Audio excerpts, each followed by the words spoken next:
Shalom, salam podcast M116 Mazmur pasal 1 sampai ke 6 agar hidup kita makin baik dan makin benar.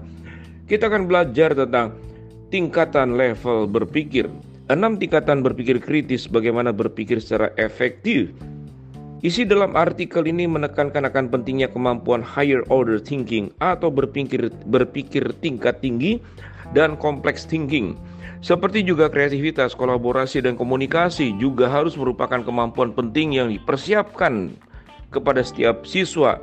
Higher order thinking atau berpikir tingkat tinggi adalah kemampuan seseorang dalam menganalisa suatu masalah. Jika semisal ada yang bilang, saya kan bukan seorang murid lagi, jadi buat apa saya tahu soal itu? Kita mungkin bukan seorang murid di sebuah lembaga pendidikan, tetapi kemampuan ini juga penting untuk kita pelajari karena tidak lepas dari kehidupan sehari-hari, yang berguna juga dalam pekerjaan, bersosialisasi, menyaring informasi di sosial media, dan kita pun juga menjadi role model anak-anak kita. Tahukah kalian, ternyata SBMPTN mulai tahun 2019 menggunakan soal HOTS, Higher Order Thinking Skill. Jadi itu adalah tes potensi akademik dan yang lainnya. Mari kita belajar tentang berpikir kritis.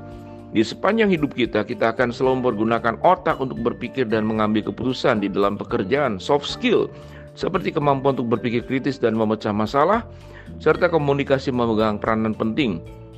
Orang yang memiliki kemampuan ini mempunyai ciri thinking out of the box, mempunyai pemikiran yang berbeda yang tidak terpikirkan oleh orang lain. Berpikir kritis adalah elemen penting di semua bidang pekerjaan dan pendidikan apapun itu jurusan yang kita pilih. Lalu bagaimana penerapannya dalam kehidupan sehari-hari? Kita akan ambil contoh kecil dalam membaca buku. Masing-masing orang memiliki tingkat kemampuan berbeda dalam berpikir. Ada yang sebatas mengingat isinya apa, ada yang memahami, tetapi juga ada yang mampu menganalisa, bahkan bisa mengevaluasi materi yang disampaikan di dalamnya. Kemampuan ini biasanya terlihat ketika seorang diberikan pertanyaan tentang apa isi buku itu. Bagi yang mengingat, isinya akan memberikan gambaran sesuai dengan apa yang ditulis, semacam copy paste. Bagi yang memahami, dia bisa memahami buku itu tentang apa, tetapi mungkin mengalami kesulitan dalam membuat kesimpulan. Bagi orang yang memiliki kemampuan analisa, selain dapat menyimpulkan buku ini tentang apa, dia pun mampu menggali lebih dalam, menganalisa, membuat kesimpulan dengan membreakdown pembahasan dalam buku dalam bahasanya sendiri. Sementara orang yang mampu mengevaluasi akan membuat analisa yang lebih dalam, melihat dari sudut pandang berbeda, memberikan kritik, bahkan mampu membandingkan semisal dengan teori yang serupa. Higher order thinking skills atau kemampuan berpikir tingkat tinggi merupakan ranah kognitif taksonomi Bloom. Taksonomi Bloom yang diciptakan oleh Benjamin Bloom mengukur keberhasilan belajar murid berdasarkan ranah afektif, kognitif, dan psikomotorik. Ini kemudian direvisi oleh Lauren Anderson dan David R. Caldwell. Anderson sendiri adalah murid dari Bloom, sementara Profesor Caldwell adalah partner kerja Bloom ketika Bloom merancang taksonomi klasik kognitifnya. Menurut Anderson dan Caldwell, urutan kognitif terbagi ke dalam 6 tingkatan. 1. Mengingat, remembering. 2. Memahami, understanding. 3. Mengaplikasikan, applying. 4. Menganalisa, analyzing. 5. Mengevaluasi, evaluating. 6. Menciptakan, creating. Menurutnya tingkatan 1 sampai dengan 3 adalah keterampilan dasar, kemampuan berpikir tingkat rendah atau lower order thinking skill, yaitu kemampuan yang hampir otomatis dan reflektif. Sementara tingkatan 4 sampai 6 termasuk ke dalam HOTS, kemampuan berpikir tingkat tinggi. 6 tingkatan berpikir kritis, bagaimana berpikir secara efektif. Berpikir kritis sangat diperlukan untuk setiap orang untuk menyikapi permasalahan dan kehidupan nyata.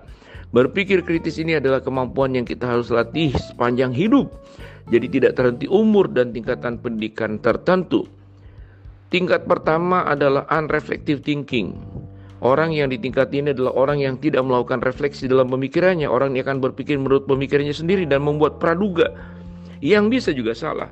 Mereka tidak menerapkan secara konsisten konsep dasar dan berpikir, yaitu berpikir harus masuk logika berdasarkan data.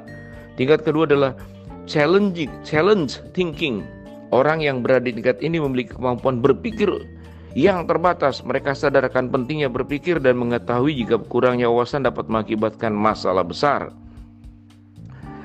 Ya, lalu ketiga adalah beginning thinking, the beginner thinking. Orang yang berada di tingkat ini adalah mengontrol pikiran mereka. Mereka mulai lebih sadar akan proses berpikir mereka dan akan melihat pada bias asumsi yang mendasarinya. Mereka juga sadar dan mengerti mengapa sesuatu itu terjadi dan dilakukan. Keempat, practicing thinking, the practicing thinking. Pemikir menganalisis pemikirannya secara aktif dalam sejumlah namun mereka masih mempunyai wawasan terbatas dengan tingkatan berpikir yang mendalam. Mereka akan mempraktekkan kebiasaan berpikir yang lebih baik secara teratur dan akan menganalisa proses mental mereka. Kelima, advanced thinking. Pemikir yang berada di tingkat ini aktif menganalisa pikirannya dan memungkinkan mereka untuk merefleksikan pemikiran mereka sendiri dengan wawasan ke dalam berbagai bidang kehidupan yang berbeda. Tingkat keenam, master thinking.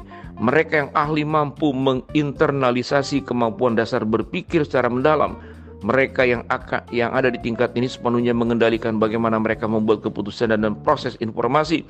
Mereka terus-menerus meningkatkan kemampuan berpikir mereka. Kesimpulan, berpikir kritis seperti juga kemampuan lainnya. Ada yang sudah terlahir dengan kemampuan ini, ada yang tidak. Kemampuan ini tidak hanya kita dapatkan, misal hanya kita belajar berkaitan dengan logika, sehingga kita bisa berpikir kritis. Berpikir kritis bisa terjadi jika kita tahu banyak tentang informasi dan dapat menghubungkan dengan pengetahuan yang kita punya dan informasi lainnya. Seseorang yang berada dalam tahapan advance bisa menjadi turun ke tahapan beginner jika otak tidak dilatih berpikir kritis. Mari kita terus berjuang. Berpikir kritis adalah bentuk sebuah kecerdasan dan anugerah Tuhan yang terus perlu dilatih. Shalom, salam podcast M116.